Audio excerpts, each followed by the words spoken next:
2026 का NEET UG exam India के education system पर लगा शायद सबसे बड़ा दाग बन चुका है। 22 लाख स्टूडेंट्स ने इस एग्जाम के लिए सालों तक मेहनत की थी।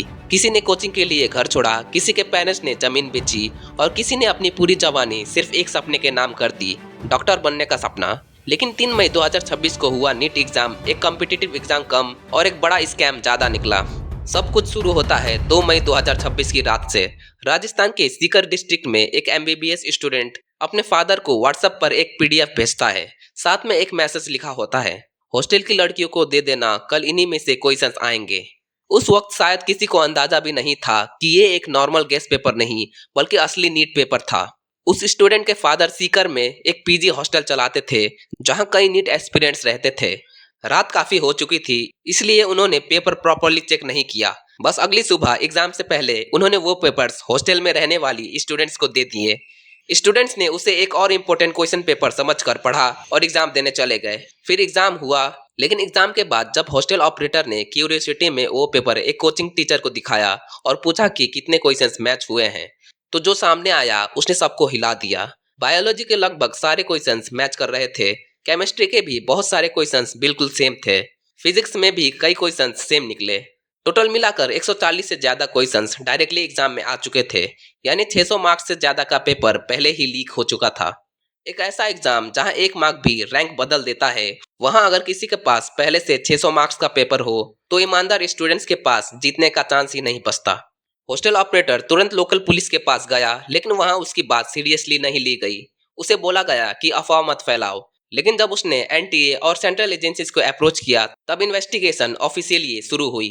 सेंट्रल एजेंसीज ने राजस्थान पुलिस के स्पेशल ऑपरेशंस ग्रुप यानी एसओजी को इन्वॉल्व किया। इन्वेस्टिगेशन जैसे जैसे आगे बढ़ी वैसे वैसे पता चला कि ये लीक सिर्फ एक सिटी या एक स्टेट तक लिमिटेड नहीं था। पेपर राजस्थान से लेकर केरला तक पहुंच चुका था। सीकर, झुंझुनू, जयपुर, नागौर, देहरादून, हैदराबाद, केरला, हर जगह अलग अलग स्टूडेंट्स और मिडल मैन कनेक्टेड मिलने लगे। इन्वेस्टिगेटर्स को शक हुआ कि लीक प्रिंटिंग प्रोसेस के दौरान हुआ है, क्योंकि नीट जैसे एग्जाम्स में पेपर बहुत ज्यादा सिक्योरिटी के साथ प्रिंट होते हैं। हर मूवमेंट मॉनिटर होता है, हर बॉक्स सील होता है, फिर भी पेपर बाहर कैसे आया? यही वो सवाल था जिसका जवाब पूरा सिस्टम नहीं दे पा रहा था। इन्वेस्टिगेशन में एक और शॉकिंग चीज सामने आई। एक काउंसलर के मोबाइल फोन में ये पेपर 29 अप्रैल को ही मिल चुका था, यानी एग्जाम से पूरे 4 दिन पहले। इसका मतलब लीक लास्ट मोमेंट का नहीं था, ये पहले से प्लानिंग करके किया गया काम था। अगले कुछ दिनों में राजस्थान एसओजी ने कई लोगों को पकड़ा। रिपोर्ट्स के मुताबिक मेन एक्यूज्ड मनीष यादव को जयपुर से पकड़ा गया। उसके साथ राकेश मंडवारिया और अविनाश लांबा जैसे कई लोग भी अरेस्ट हुए। पुलिस के मुताबिक ये नेटवर्क स्टूडेंट्स को पेपर सप्लाई करता था। पहले रेट्स लाखों में चल रहे थे। कुछ रिपोर्ट्स के अकॉर्डिंग शुरुआत में पेपर 5 लाख रुपए तक चल गए थे, लेकिन एग्जाम के एक दिन पहले डिमांड और सप्लाई इतनी बढ़ गई कि कुछ जगह प्राइजेस 30,000 तक गिर गए, यानी पेपर खुलेआम बिक रहा था। इन्वेस्टिगेशन में ये भी सामने आया कि प्राइवेट टेलीग्राम ग्रुप्स और व्हाट्सएप चेन्स का यूज हुआ था। कुछ स्टूडेंट्स को इंपॉर्टेंट क्वेश्चंस के नाम पर पेपर्स भेजे गए, कुछ को सीक्रेट जगहों पर बुलाकर आंसर्स रटवाए गए, और यहीं से पूरा केस और खतरनाक हो गया, क्योंकि अब ये सिर्फ एक पेपर लीक नहीं था बल्कि चीटिंग का पूरा बिजनेस बन चुका था। सीबीआई ने भी इन्वेस्टिगेशन ऑफिशियली टेक ओवर कर ली। इन्वेस्टिगेशन राजस्थान के अलावा तेलंगाना, आंध्र प्रदेश, जम्मू एंड कश्मीर और केरला तक पहुंच गई। कई डिजिटल डिवाइसेस पकड़े गए, laptops, phones, Telegram chats, PDF files और फॉरवर्डिंग रिकॉर्ड्स सब चेक किए जा रहे थे।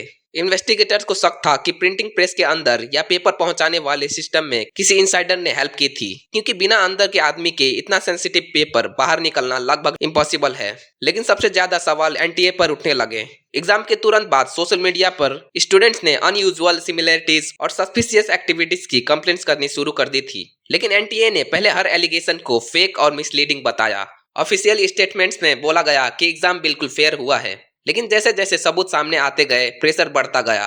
7 मई तक एजेंसीज को मल्टीपल सस्पिशियस इनपुट्स मिल चुके थे। 8 मई को मैटर ऑफिशियली सेंट्रल एजेंसीज को दे दिया गया। 10 मई को एनटीए ने प्रेस रिलीज निकाला और फाइनली 12 मई 2026 को एनटीए ने ऑफिशियली नीट यूजी 2026 कैंसिल कर दिया। ये डिसीजन बहुत बड़ा था। इंडिया की हिस्ट्री में पहली बार इतने बड़े स्केल पर नीट कैंसिल हुआ था। एनटीए ने स्टेटमेंट में कहा कि एग्जाम प्रोसेस की सच्चाई और फेयरनेस पर सवाल उठ चुके हैं और एग्जाम को कंटिन्यू करना पॉसिबल नहीं है। री एग्जाम अनाउंस हुआ, स्टूडेंट्स को दोबारा रजिस्टर नहीं करना था और फीस रिफंड करने की बात कही गई। लेकिन असली प्रॉब्लम फीस नहीं थी, असली प्रॉब्लम थी मेंटल प्रेशर। 22 लाख स्टूडेंट्स को फिर से वही प्रेशर, वही टेंशन, वही पढ़ाई का साइकिल रिपीट करना था। कई स्टूडेंट्स इमोशनली टूट गए। किसी ने कहा उन्होंने ड्रॉप ईयर वेस्ट कर दिया, किसी ने कहा उनके पेरेंट्स ऑलरेडी फाइनेंशियली वीक हैं। सोशल मीडिया पर हैशटैग नीट स्कैम और hashtag justice for students trend करने लगे। दिल्ली, पटना, जयपुर और कई सिटीज में प्रोटेस्ट हुए। स्टूडेंट्स सड़कों पर आ गए। उनका एक ही सवाल था, अगर पेपर पहले से बिक रहा था तो ईमानदार स्टूडेंट्स क्यों सफर करें। 2026 का ये स्कैंडल लोगों को 2024 के नीट कंट्रोवर्सी की भी याद दिलाने लगा। तब भी बिहार और झारखंड में सॉल्वर गैंग्स, सेफ हाउसेस और पेपर लीक एलिगेशन सामने आए थे, लेकिन उस वक्त सुप्रीम कोर्ट ने पूरा एग्जाम कैंसिल नहीं किया था। इस बार सिचुएशन अलग थी। सबूत सीधे सामने थे, डिजिटल रिकॉर्ड्स मिल चुके थे, क्वेश्चन मैचेस क्लियरली प्रूव हो रहे थे और सबसे इम्पोर्टेंट, लीक पूरे देश में फैल चुका था। इसी वजह से एनटीए के पास एग्जाम कैंसिल करने के अलावा कोई ऑप्शन नहीं बचा। लेकिन ये स्कैम सिर्फ एग्जाम तक लिमिटेड नहीं है, ये पूरे एजुकेशन सिस्टम की कमजोरी दिखाता है। इंडिया में कॉम्पिटिटिव एग्जाम एक बिजनेस बन चुके हैं। Coaching institutes, rank pressure, cut offs और सोसाइटी की एक्सपेक्टेशन सब मिलकर स्टूडेंट्स को एक खतरनाक रेस में डाल देते हैं। और जब इस रेस में पैसा और करप्शन आ जाए तो टैलेंट की वैल्यू खत्म हो जाती है। फिलहाल सीबीआई इन्वेस्टिगेशन कंटिन्यू कर रही है, मल्टीपल स्टेट्स में रेड्स चल रही है, डिजिटल एविडेंस एनालाइज किया जा रहा है और एजेंसीज अब उन लोगों तक पहुंचने की कोशिश कर रही है जिन्होंने पेपर सबसे पहले लीक किया। री एग्जाम होगा, रिजल्ट्स फिर आएंगे, रैंकिंग्स फिर बनेंगी, लेकिन शायद 2026 का नीट स्कैंडल इंडिया के एजुकेशन हिस्ट्री में हमेशा याद रखा जाएगा, एक वार्निंग के रूप में। एक वार्निंग की अगर सिस्टम ट्रांसपेरेंट नहीं हुआ तो टैलेंट से ज्यादा पैसा डिसाइड करेगा कि डॉक्टर कौन बनेगा, और उस दिन सिर्फ स्टूडेंट्स नहीं पूरा देश हार जाएगा।